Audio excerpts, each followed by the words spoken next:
जो सरकार निकम्मी है वो सरकार बदलनी है। ओबीसी बहनों को आरक्षण दो, आरक्षण दो, आरक्षण दो।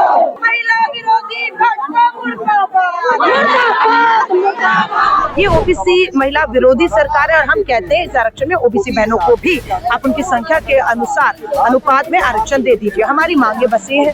बंगाल में चुनाव है, तमिलनाडु में चुनाव है, वहाँ के सांसद आ ही नहीं पाए, चर्चा में हिस्सा ही नहीं ले पा रहे हैं। सरकार की मंशा पहली बात तो महिला आरक्षण को लागू करने की नहीं, इसीलिए वो 2011 की जनगणना की बात कर रही है। क्या अब जब ओबीसी वर्ग के पुरुष को भी जब इस आरक्षण का लाभ नहीं मिल रहा है तो क्या उस वंचित वर्ग की महिला को आरक्षण का लाभ मिलेगा? मैं इस समय दिल्ली के जंतर मंतर पर मौजूद हूँ और आप देख सकते हैं महिलाएं दरअसल एकत्रित हुई हैं ओबीसी महिलाओं को आरक्षण का पूरा हक देने के लिए। दरअसल दिल्ली के जंतर मंतर पर कांग्रेस के एससी डिपार्टमेंट द्वारा एक प्रदर्शन का आयोजन किया गया है जिसमें कांग्रेस की महिला मोर्चा के अध्यक्ष अलका लांबा और एससी मोर्चे के जो अध्यक्ष हैं वो राजेंद्र पाल गौतम वो यहाँ इस धरने में पहुंचे हैं और आप मेरे पीछे देख सकते हैं तमाम जो महिला है ये एकत्रित हुई है। ये अपना साफ तौर पर इनका कहना है कि जो महिला आरक्षण बिल जो लागू किया जा रहा है वो 2011 की जनगणना के आधार पर लागू किया जा रहा है, जबकि उसके जो कि एससी एसटी ओबीसी महिलाओं को उनका ठीक हक नहीं देगा। आइए सुनते हैं अलका लांबा से और राजेंद्र पाल गौतम से कि उन्होंने क्या कहा। आप लोगों को ना सबको बहुत बड़ा प्रधानमंत्री ने झूठ बोलकर गुमराह कर दिया। महिला आरक्षण कानून नहीं आ रहा, वो तो आ गया 23 में आ गया, ये पास हो गया, हमने पास कराया है। हमने कहा था 23 में आ गया, 24 में लागू कर दो, हमने कहा लागू करो क्योंकि जो 10 साल पहले ही देरी हो चुकी है। 2014 में लागू कर सकते थे प्रधानमंत्री जी, आपने नहीं किया। 23 में पास किया, 24 में लागू कर दो, तो ये इन्होंने नहीं किया। कानून तो बन गया है, संविधान में तहत कानून है, उसे लागू करने के ऊपर चर्चा हो रही है। लागू करने के ऊपर ये है कि ये कहते हैं 2011 का जो जनगणना का एक्सरे हुआ है उसके आधार पर इलाज करेंगे। हम ये कह रहे हैं आप 26 और 27 में तो दोबारा एक्सरे कर रहे हैं ना देश का जातिगत जनगणना, उसको आधार क्यों नहीं बनाना चाह रहे? यानी कि जातिगत जनगणना चाहते ही नहीं है। हम ये कह रहे हैं ओबीसी, अब विवाद इस पे नहीं, आरक्षण कानून आ गया है लेकिन उसमें एससी एसटी सामान्य वर्ग की महिलाओं को अधिकार मिलेगा, ओबीसी बहनों को अधिकार क्यों नहीं देना चाहते? विवाद इस पे है। ये ओबीसी महिला विरोधी सरकार है और हम कहते हैं इस आरक्षण में ओबीसी बहनों को भी आप उनकी संख्या के अनुसार अनुपात में आरक्षण दे दीजिए। हमारी मांगे बस ये है। लेकिन ये सरकार बीच चुनाव में विशेष सत्र बुलाकर सिर्फ राजनीतिक लाभ चुनावों में लेने के लिए इसको थोप रही है एक तरफा। बंगाल में चुनाव है, तमिलनाडु में चुनाव है, वहाँ के सांसद आ ही नहीं पाए, चर्चा में हिस्सा ही नहीं ले पा रहे हैं। असंतुलन पैदा हो रहा है क्योंकि वहाँ की संख्याएं कम हो रही है सांसदों की, उत्तर भारत में बढ़ रही है ना। उत्तर पूर्व दक्षिण पूर्व की सीटें दक्षिण भारत की कम हो रही है। सो चर्चा करिए ना, सर्वदलीय बैठक कब बुलाए, क्यों नहीं चर्चा की? क्यों तानाशाह तरीकों से बीच चुनाव में बुला रहे हैं? आप 29 को बंगाल में हो जाएगा चुनाव, 30 अप्रैल, 1 मई, 2 मई को बुला लीजिए ना।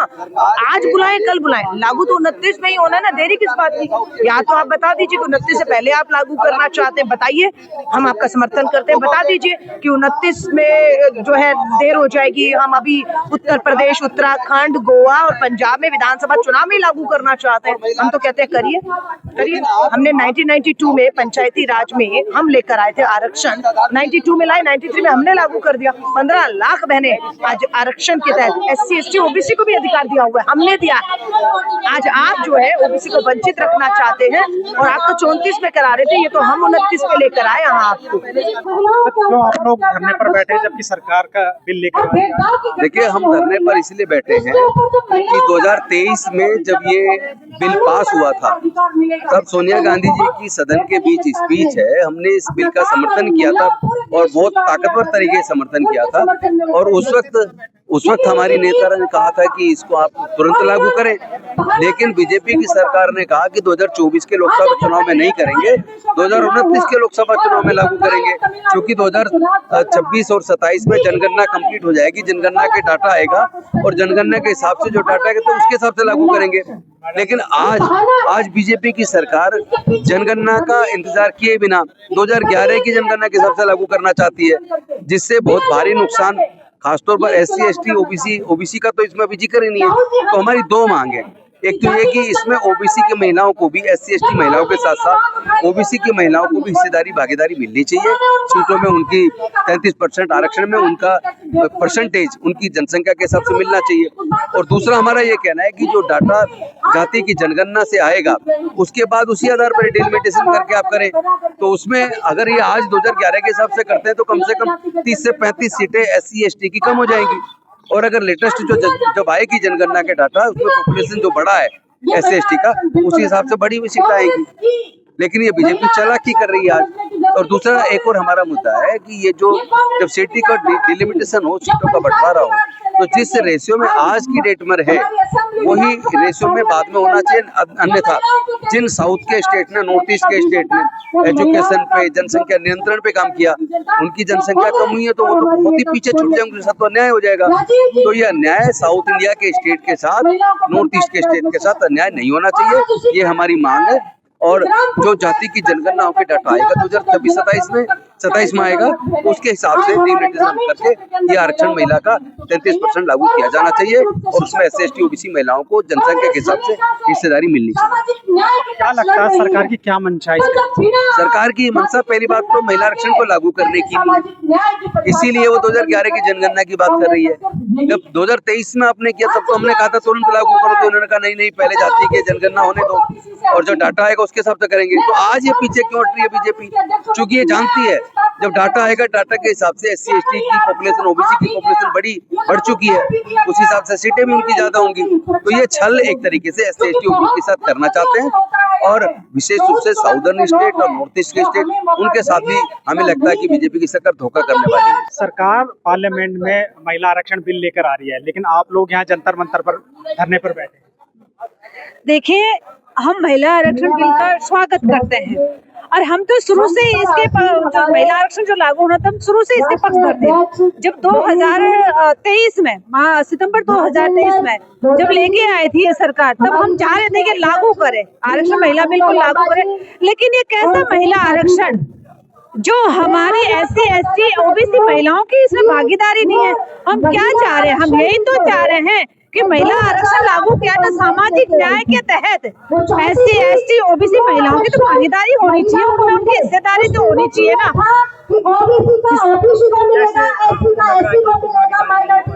देखिए, 33% आरक्षण लागू किया है, उसमें हमारा संवैधानिक अधिकार है, हम कोई वैसे हक नहीं मान रहे, हम मांग रहे संवैधानिक हक के तहत हमें हमारा आरक्षण चाहिए। जो SC OBC SC जो महिलाएं हैं उनमें हमारी भागीदारी चाहिए। हाँ जी, देखिए, ये जो आरक्षण लागू कर रहे हैं इनके पीछे हम जब ये 2011 के उस जनगणना के आधार पर कर रहे हैं और लागू कब कर रहे हैं? 2029 को। अरे 2029 को अगर लागू करना है तो 26 और 27 में जनगणना हो रही है, उसके आधार पर उसमें लागू कीजिए ना। लेकिन इनके 33% आरक्षण लागू करने के पीछे इनकी मंशा ठीक नहीं है, मंशा बिल्कुल भी ठीक नहीं है। हम ये चाहते हैं कि 26 और 27 के आधार पर, जनगणना के आधार पर 33% आरक्षण लागू हो और उसके अंदर SC ST OBC महिलाओं की भागीदारी सुनिश्चित की जाए। क्योंकि हम सामाजिक न्याय की बात करते हैं, हमारे आदरणीय राहुल गांधी जी हैं जो न्याय योद्धा है और वो सामाजिक न्याय की बात करते हैं। उनको बराबर में लाने के लिए, उन्हें सामाजिक न्याय देने के लिए, उन्हें सम्मान देने के लिए ये बिल सरकार ने राजनीति में फायदा लेने के लिए ये तुरंत प्रभाव से बिल लेके आए हैं। अगर बिल लाना था तो पहले जनगणना करवानी थी ताकि जाति का असली आंकड़ा आ सके, और ये बिल इतनी जल्दबाजी में लाएगा क्योंकि ये बिल तो 2023 में लागू किया था, लेकिन अब इसको संसद में पेश करके लागू करने के लिए बगैर जनगणना और बगैर परिसीमन के लेके आए हैं। तो हम इसका विरोध करते हैं कि सही ढंग से और सही तरीके से और सभी वर्गों की भागीदारी सुनिश्चित हो ताकि ये बिल का सही फायदा मिल सके महिलाओं को। नहीं, इसमें कहा SC ST महिलाओं का लाभ कैसे मिलेगा? इसमें महिलाओं के लिए आरक्षित सीट होनी चाहिए। हम इसीलिए आज यहाँ इकट्ठे हुए हैं ताकि SC ST और OBC महिलाओं की जो भागीदारी है वो आरक्षण में फिक्स होनी चाहिए, सुनिश्चित होनी चाहिए। हम तो ये चाहते हैं कि जिसकी जितनी संख्या उसके हिसाब से हमें हिस्सेदारी चाहिए। सरकार आज महिलाओं के हित में एक बड़ा काम करने जा रही है, जैसे सरकार का दावा है, लेकिन आप लोग यहाँ जंतर मंतर पर धरने पर बैठे हैं। देखिए, हम कहना चाहते हैं कि महिला आरक्षण बिल के कांग्रेस पार्टी हमेशा ही महिलाओं को आगे बढ़ाने के समर्थन में थी और आज भी है। पर जिस प्रकार से ये आनन फानन में जो ये बिल लेकर के आए हैं, इस बिल से ओबीसी जो 52% ओबीसी है और 35% की आबादी जो इस देश में दलित और आदिवासियों की है, और विधानसभा और लोकसभा में अनुसूचित जाति वर्ग को 15% और आदिवासी को 7% आरक्षण दे रखा है, जिससे हमारी सीटें बनती है 131 और 52% जो आबादी है उसका आरक्षण शून्य है। क्या अब जब ओबीसी वर्ग के पुरुष को भी जब इस आरक्षण का लाभ नहीं मिल रहा है, तो क्या उस वंचित वर्ग की महिला को आरक्षण का लाभ मिलेगा? हमारी भारतीय जनता पार्टी से मांग है कि यह आरक्षण है, इसमें कोटे में से कोटा ओबीसी की महिलाओं को भी आरक्षण का अधिकार दिया जाए और SC/ST के आरक्षण की जो दोबारा जनगणना करा करके ये जो बहुत कम मात्रा में जो आरक्षण दिया है इसको बढ़ाया जाए। और ओबीसी को केंद्र सरकार ने और राज्य सरकारों ने नौकरियों में 27% आरक्षण दे रखा है, तो क्या महिलाओं को 33% आरक्षण में लोकसभा और विधानसभा में भी हम मांग करते हैं कि ओबीसी को आरक्षण मिले और महिलाओं को SC/ST ओबीसी की महिलाओं को अलग से कोटे में से कोटा मिले, ताकि हर वंचित वर्ग की महिला को इसका सम्मान मिल सके, इसका लाभ मिल सके। यही कांग्रेस पार्टी की डिमांड है, यही राहुल गांधी जी की डिमांड है। आप क्यों धरने पर बैठे हैं? देखिए, जिस तरीके से भारत सरकार नरेंद्र मोदी जी ये महिलाओं के आरक्षण के पीछे छिपकर वोट परसेंटेज अपना बढ़ाने की काम कर रहे हैं, जिस तरीके से आज बंगाल में और जिस तरीके से बंगाल में और देखिए वहाँ तमिलनाडु में चुनाव है, और ये चुनाव को वोट परसेंटेज अपना बढ़ाने के इस तरीके से महिला आरक्षण बिल कानून पास करने वाला काम कर रहे हैं पार्लियामेंट में। आप बताइए, ये जब पूरे इंडिया गठबंधन के मीटिंग में ये हुआ था कि हाँ भाई, आप इस जो आप ये संसद पार्लियामेंट सेशन जो चालू कर रहे हैं इसको आप कीजिए 29 तारीख के बाद 30 तारीख के बाद कीजिए आप, तो हम लोग सब लोग सहयोग सपोर्ट करेंगे। लेकिन वो माने नहीं, और वो क्या कर रहे हैं देख लीजिए, महिला आरक्षण बिल के लिए अभी यहाँ पे पार्लियामेंट में स्पेशल सेशन बैठा ले। तो ये गलत है कि महिला आरक्षण के पीछे छिपकर ये वोट परसेंटेज बढ़ाने का काम कर रहे हैं। और महिला का आज क्या हाल है आप बताइए, किस तरीके से हर एक जगह पे महिला के साथ अपराध हो रहा, महिलाओं के साथ दुर्व्यवहार हो रहा, और वो करने वाला कौन है? भारतीय जनता पार्टी का। तो आप पहले भारतीय जनता पार्टी अपने नेता को तो बताइए किस तरीके से महिला का दुर्व्यवहार करते हैं, किस तरीके से उनके साथ अत्याचार करते हैं, किस तरीके से उनके साथ रेप करते हैं, आप बताइए। और ये क्या कर रहे हैं? ये देखिए पार्लियामेंट में ना सिर्फ भारतीय जनता पार्टी अपना जो तानाशाही रवैया अपना रही है। इन महिलाओं को आगे नहीं जाने दिया जा रहा, तो लिहाजा ये सभी यही बैरिकेडिंग के पास धरने पर बैठ गई हैं। आप देख सकते हैं तमाम जो महिलाएं वो बैठकर अब ये प्रदर्शन कर रही हैं। इनकी मांग है कि इन्हें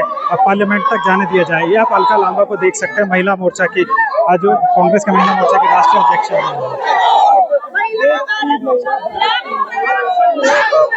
लगातार नारेबाजी की जा रही है, महिला आरक्षण लागू करो, लागू करो, आज करो, अभी करो। इसी तरीके की बैरिकेडिंग ये पंपलेट साथ में लेकर ये महिला है बैरिकेडिंग के पास ये भारी पुलिस बल तैनात है, आप देख सकते हैं। और ये तमाम जो महिला है वो धरने पर बैठी है।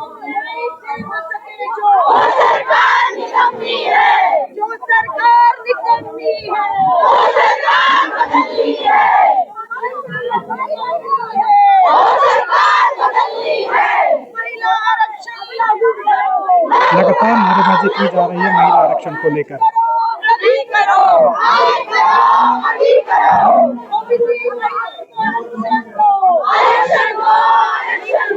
ओबीसी बहनों को आरक्षण दो, आरक्षण दो, आरक्षण दो, ओबीसी बहनों को आरक्षण दो, आरक्षण दो, आरक्षण दो, महिला विरोधी भाजपा मुर्दाबाद, मुर्दाबाद, मुर्दाबाद, महिला विरोधी